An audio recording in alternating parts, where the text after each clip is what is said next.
will be able to bring everything back to where it was supposed to be. The Adam was supposed to have taught humankind. The Adam didn't teach humankind.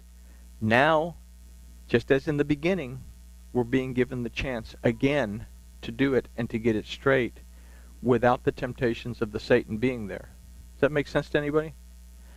Okay. I say, it's hard to put it into words for me because I look at it and I say, oh, okay. And then I have to say, okay, how do I explain this?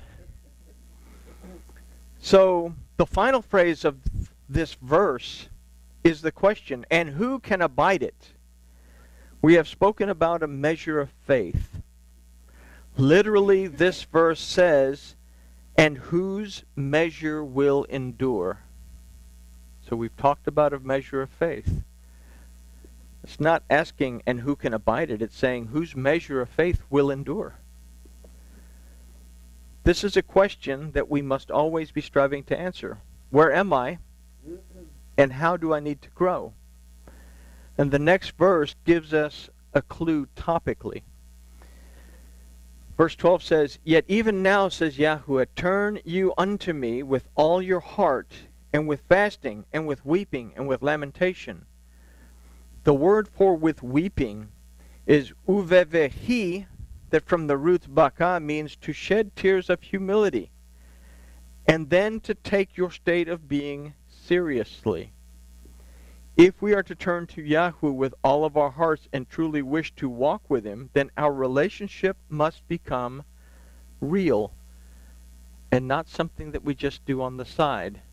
And I guess this is something that's really, really been bugging me, is our relationship has to be real. I have to trust that my Elohim will heal me, will deliver me, will restore me, will provide for me when I'm in need, that it's not something that is only found in a book for a couple of hours a week.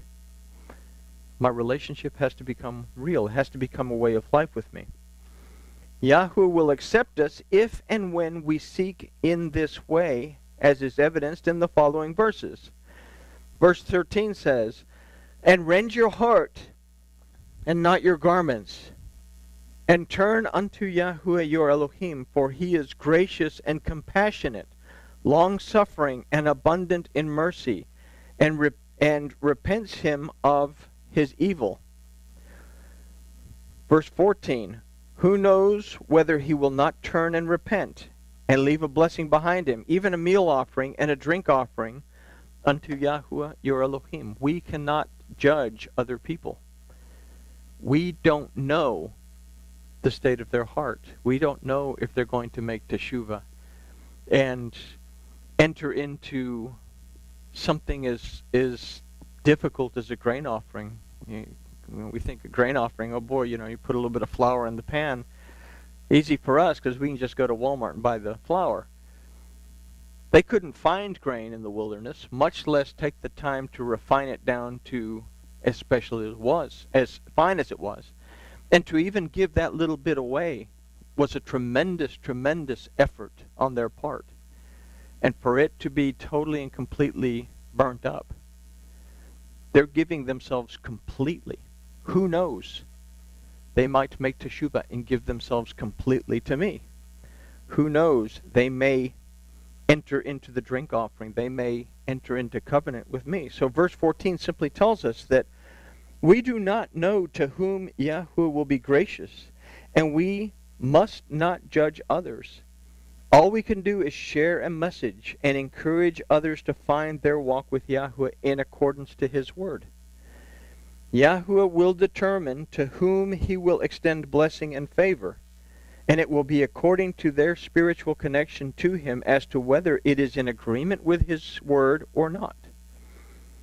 Overall, this study has, I hope, given us some insights as to what to expect and what we must seek to adjust or change our lives in order to have a real and relevant relationship with Yahuwah Elohim. Because that's why we live now. We live now to build that relationship. We don't know when the age of humankind is going to come to an end. Nobody does. We can say, well, it'll happen around Sukkot, but we don't know which Sukkot. We don't know what hour. We don't know what day. What can we do? We can build a relationship to be prepared. And then when things really go south, we'll have a relationship to get us through the hardship and the difficulty, if we're still around, to where we're counted as the remnant. We are redeemed not because we keep Torah. We are redeemed, which allows us the desire to keep Torah in order to build a relationship with our Elohim according to his wishes and not our own. So, with all that being said, I know it was kind of choppy and hopefully not too difficult to understand. I have no idea how to spit this out.